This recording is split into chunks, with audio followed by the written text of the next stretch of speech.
आज के इस गहरे विश्लेषण में स्वागत है। आज जिस स्रोत सामग्री पर चर्चा होने वाली है ना, वो पहली नज़र में किसी बच्चों की किताब का एक बहुत ही साधारण सा पन्ना लग सकती है। हाँ बिल्कुल, देखने में तो ऐसा ही लगता है। लेकिन अगर गहराई में उतरा जाए तो इसके भीतर मानव विज्ञान और मनोविज्ञान की कई परतें छिपी हुई हैं। सही कहा, बहुत सी परतें हैं। तो आज की इस चर्चा का मुख्य विषय एक बेहद खूबसूरत और जीवंत कविता है। इसका शीर्षक है अ कलरफुल डे, यानी एक रंगीन दिन। और ये कविता निवेदिता कश्यप की लिखी हुई है। बिल्कुल, निवेदिता कश्यप ने इसे लिखा है। और आज का हमारा मिशन इस छोटी लेकिन बहुत ही प्रभावशाली कविता के हर एक पहलू को डिकोड करना है। हमें ये देखना है कि कैसे ये कविता एक पूरे दिन की क्रोनोलॉजिकल कहानी कहती है, इसके विजुअल्स दिमाग पर क्या असर डालते हैं और कैसे इसमें इस्तेमाल किए गए कुछ खास शब्द एक मासूम लेकिन बहुत ही आदिम भावना को सामने लाते हैं। ये बहुत ही दिलचस्प सफर होने वाला है ना? तो चलिए इसके हर पहलू को खोलकर समझते हैं।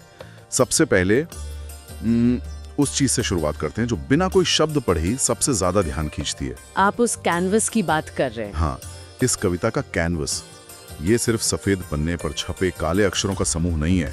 इसके चारों ओर बहुत ही सुंदर वाटर कलर यानी जल रंग के छींटे पड़े हुए हैं। चमकीला नारंगी और चटक पीला, गहरा नीला, हरा और बैंगनी रंग पूरी स्क्रीन पर फैले हुए हैं। ये रंग किसी सीधी रेखा में नहीं है, बल्कि ऐसा लगता है जैसे किसी ने लापरवाही से लेकिन बहुत ही खुशी के साथ इन्हें पन्ने पर उछाला हो। एग्जैक्टली, खुशी के साथ। यहाँ जो सबसे रोचक बात है वो ये कि ये रंग सिर्फ पन्ने को सजाने का काम नहीं कर रहे हैं। तो ये क्या कर रहे हैं? ये एक तरह से दिमाग को एक खास अनुभव के लिए प्रोग्राम कर रहे हैं। अगर हम मनोविज्ञान की बात करें ना, तो रंगों का भावनाओं के साथ बहुत गहरा संबंध होता है। हाँ, ये तो है। हमारी रोजमर्रा की जिंदगी अक्सर बहुत ही मोनोक्रोम या एक रंगी होती है, जैसे ग्रे रंग की इमारतें, काले रंग की सड़कें या सफेद रंग की स्प्रेडशीट्स। बिल्कुल, बहुत ही बोरिंग रूटीन। लेकिन यहाँ जो नारंगी और पीला रंग है वो ऊर्जा, धूप और बेतरतीब उत्साह का प्रतीक है।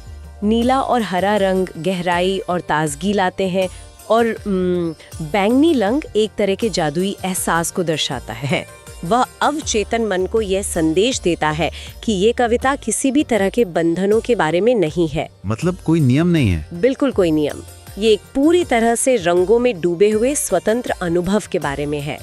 ये दृश्य दिमागी तौर पर उस अराजक लेकिन सुखद माहौल के लिए एक आधार तैयार कर देता है जिसका वर्णन कविता में होने वाला है। ये सोचना सच में बहुत दिलचस्प है कि कैसे विजुअल्स हमारी सोच की दिशा तय कर देते हैं। एक तरह से ये रंगीन छींटे हैं हमारी रोजमर्रा की बोरिंग रूटीन के खिलाफ एक छोटा सा विद्रोह है। बिल्कुल सही कहा, एक छोटा सा विद्रोह। अब कविता की शुरुआत पर नजर डालते हैं। पहली दो पंक्तियां हैं, it is a colourful day, we wake up with sunrays. यानी यह एक रंगीन दिन है और हम सूरज की किरणों के साथ जागते हैं। हाँ, अब रोजमर्रा की जिंदगी में सुबह उठना अक्सर एक अलार्म घड़ी की कर्कश आवाज और एक तरह की खींच के साथ जुड़ा होता है। लेकिन यहाँ सूरज की किरणों के साथ जागने की बात हो रही है।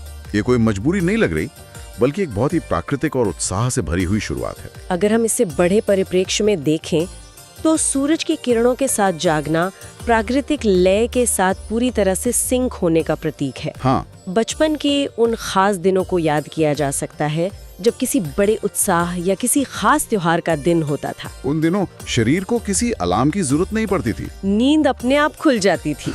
बिल्कुल, शरीर के भीतर दौड़ता हुआ एड्रेनलिन और वो उत्सुकता इतनी तेज होती है कि नींद अपने आप खुल जाती है। ये पंक्ति उसी जैविक उत्सुकता को दर्शाती है। और इसके तुरंत बाद की पंक्तियां इस उत्सुकता को एक सामाजिक रूप दे देती हैं। हाँ, वो फ्रेंड्स वाली line, friends are prepared for the day, everyone gathers together to play. यानी दोस्त दिन के लिए तैयार हैं और हर कोई खेलने के लिए एक साथ इकट्ठा होता है। ये हिस्सा बहुत ही महत्वपूर्ण है क्योंकि ये अकेलेपन को खत्म करके एक कम्युनिटी या समुदाय की बात करता है। सही बात है। और इन पंक्तियों में प्रिपेयर्ड या तैयार होने का जो जिक्र है वो भी बहुत ध्यान खींचने वाला है। कैसे? दोस्त सिर्फ आ नहीं रहे हैं, वो पूरी तरह से मुस्तैद हैं। अक्सर ऐसा लगता है कि किसी बड़े खेल या उत्सव से पहले की जो तैयारी होती है, जो इंतजार होता है, वो खुद उस खेल से कम रोमांचक नहीं होता। हाँ, वो जो एंटिसिपेशन होता है बिल्कुल। एंटिसिपेशन। और यहाँ ये भी साफ है कि कोई भी उत्सव अकेले नहीं मनाया जाता। खुशी तभी दोगुनी होती है जब उसे एक समूह के साथ साझा किया जाए। ये बहुत ही शानदार पॉइंट है। समाज शास्त्र में इस सामूहिक अनुभव को बहुत महत्व दिया जाता है। जब लोग एक साथ इकट्ठा होते हैं तो एक कलेक्टिव एनर्जी पैदा होती है। बच्चे जब साथ मिलकर किसी खेल की तैयारी करते हैं तो वे सिर्फ खेल नहीं रहे होते, वे असल में एक छोटा सा समाज बना रहे होते हैं जिसके अपने नियम होते हैं, अपनी एक अलग दुनिया होती है। हाँ, और इस कविता में वो दुनिया बहुत ही तेजी से एक्शन में बदल जाती है। एक्शन की बात करें तो कविता का अगला हिस्सा सीधे मैदान जंग में उतार देता है। पंक्तियां हैं, children have fun with water gun, we are done from filling a gun.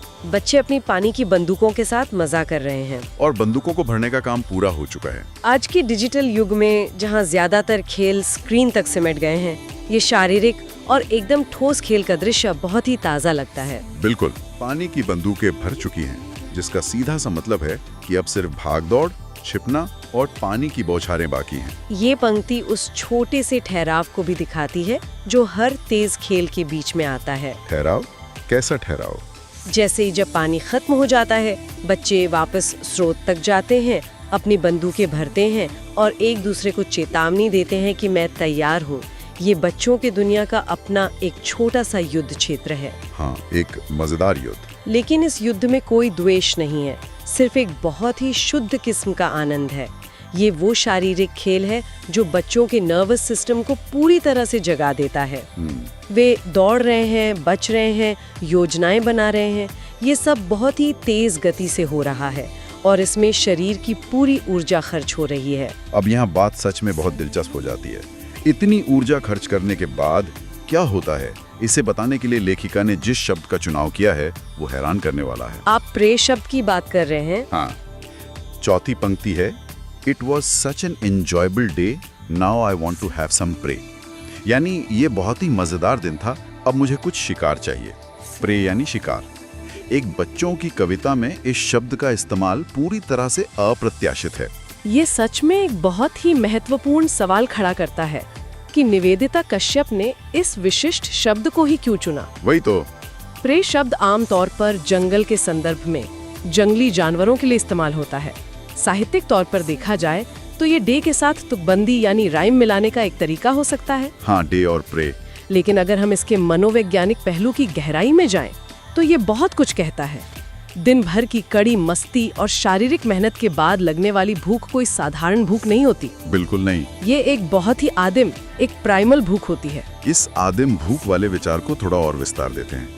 क्या हम इसे बच्चों की उस अनफिल्टर्ड, थोड़ी सी जंगली प्रकृति के रूप में नहीं देख सकते, जो समाज के नियमों से बंधने से पहले उनमें होती है? बहुत सही बात पकड़ी है। जब बच्चे बाहर खेल रहे होते हैं तो वे एक तरह से अपने सबसे प्राकृतिक रूप में होते हैं। वे भाग रहे हैं, चिल्ला रहे हैं, और जब उन्हें भूख लगती है तो ऐसा लगता है जैसे उन्हें सच में तुरंत कोई शिकार चाहिए, अपनी उस ऊर्जा को वापस पाने के लिए। इस नजरिए से देखें तो ये शब्द बहुत ही सटीक बैठता है। समाज की नियम, टेबल मैनर्स, ये सब बाद में आते हैं। हाँ, खेलते वक्त ये सब कहाँ याद रहता है? बिल्कुल। जब एक बच्चा खेलकर पूरी तरह से थक जाता है तो उसका शरीर एक सर्वाइवल मोड या अस्तित्व बचाने वाले मोड में आ जाता है। उस वक्त खाना सिर्फ एक व्यंजन नहीं होता, वह एक उपलब्धि होता है, एक शिकार होता है। वाह, ये बहुत ही गहरा विचार है। ये शब्द एक बच्चे के नजरिए से दुनिया को देखने का बहुत ही शक्तिशाली तरीका है। ये लेखिका की चतुराई है कि उन्होंने एक आम सी लगने वाली शारीरिक जरूरत को व्यक्त करने के लिए एक इतना मजबूत और जंगली शब्द चुना, जो इस कविता को अचानक एक नया और गहरा आयाम दे देता है। और ये भी देखने वाली बात है कि वो भयंकर और जंगली भूख कितनी सरलता से शांत भी हो जाती है। हाँ, अगली पंक्तियों में। बिल्कुल। अगली पंक्तियां हैं, I filled my tummy with food which was so yummy। बस पेट स्वादिष्ट खाने से भर गया और सब कुछ सामान्य हो गया। बच्चों की दुनिया की यही बात सबसे खूबसूरत होती है। उनकी परेशानियां, उनकी जरूरतें जितनी तेजी से चरम पर पहुंचती हैं, उतनी ही तेजी से शांत भी हो जाती हैं। स्वादिष्ट खाना मिलते ही वो जो आदिम शिकारी वाली भावना थी, वो तुरंत संतुष्टि में बदल जाती है। स्वादिष्ट खाने का ये पहलू एक और बात की तरफ इशारा करता है। उत्सवों में खाना सिर्फ शरीर को ऊर्जा देने के लिए नहीं होता, इसका एक बहुत बड़ा भावनात्मक और सामाजिक महत्व भी होता है। एक रिवॉर्ड की तरह। हाँ, ये एक इनाम या रिवॉर्ड की तरह काम करता है। दिन भर की भागदौड़ के बाद वो जो खास पकवान मिलते हैं वो उस दिन की यादों को दिमाग में हमेशा के लिए दर्ज कर देते हैं। खाने के बाद एक तरह का मानसिक ठहराव आता है।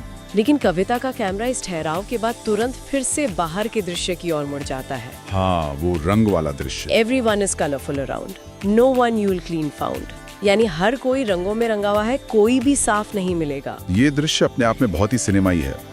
आंखों के सामने वो पूरा नजारा आ जाता है जहाँ हर चेहरा लाल, पीले, हरे रंगों से पुता हुआ है। जब कोई भी साफ नहीं है तो एक तरह से सभी की पहचान छुप गई है। बिल्कुल।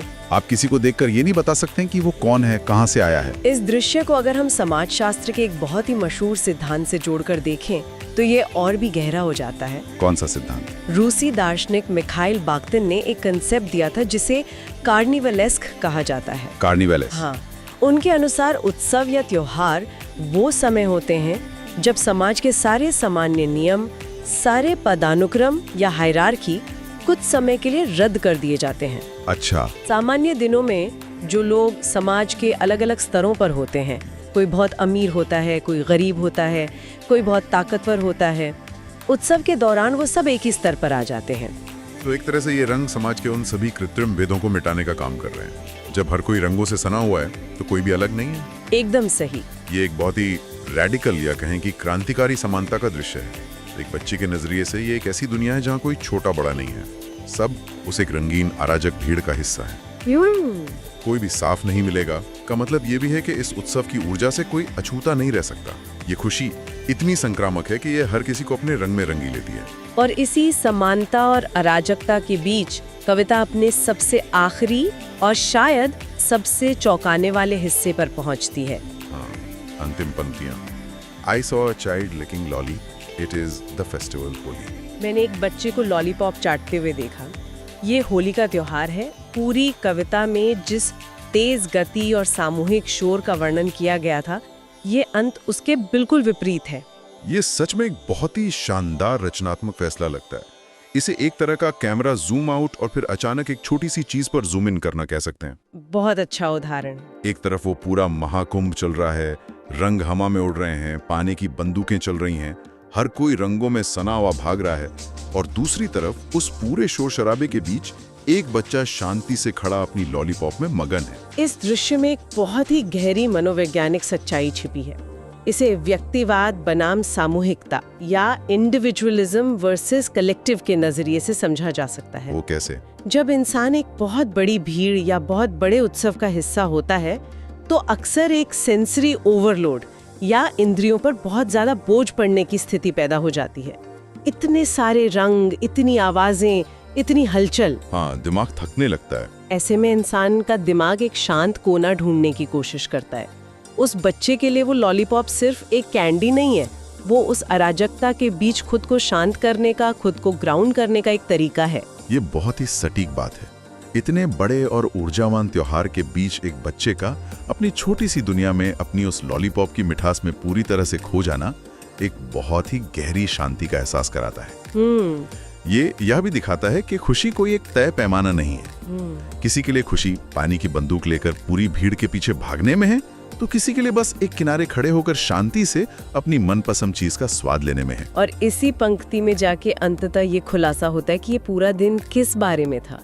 ये होली का त्योहार है। हाँ, बिल्कुल अंत में। लेखिका ने इस जानकारी को बिल्कुल अंत तक रोक कर रखा। ये कविता सिर्फ घटनाओं का विवरण नहीं है, बल्कि ये भावनाओं का एक पूरा चक्र है।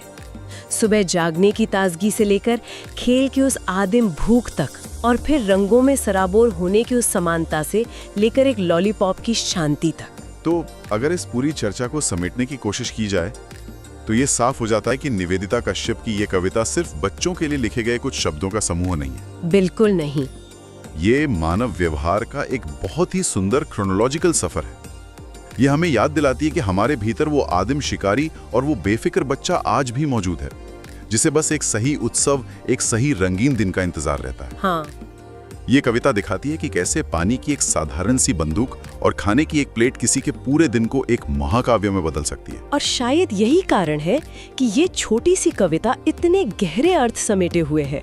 ये सिर्फ एक त्योहार का वर्णन नहीं है, बल्कि ये उस मासूमियत का दस्तावेज है जहाँ दुनिया के नियम लागू नहीं होते, जहाँ एक इंसान दूसरे इंसान से सिर्फ रंगों के जरिए जुड़ता है और जहाँ जीवन का सबसे बड़ा सुकून एक छोटी सी लॉलीपॉप में मिल सकता है। तो इस सब का असल में क्या मतलब है? इस चर्चा को खत्म करते हुए सुनने वालों के लिए एक सोचने लायक विचार यहाँ छोड़ा जा सकता है। बिल्कुल। इस बात पर गौर करने की जरूरत है कि लेखिका निवेदिता कश्यप ने होली शब्द का इस्तेमाल कविता के बिल्कुल अंत में ही क्यों किया? ये एक बहुत अच्छा सवाल है। क्या किसी त्योहार का नाम या कोई लेबल पहले ही बता देने से हम उस अनुभव को अपने पहले से तय किए हुए सांचे में बांध देते हैं?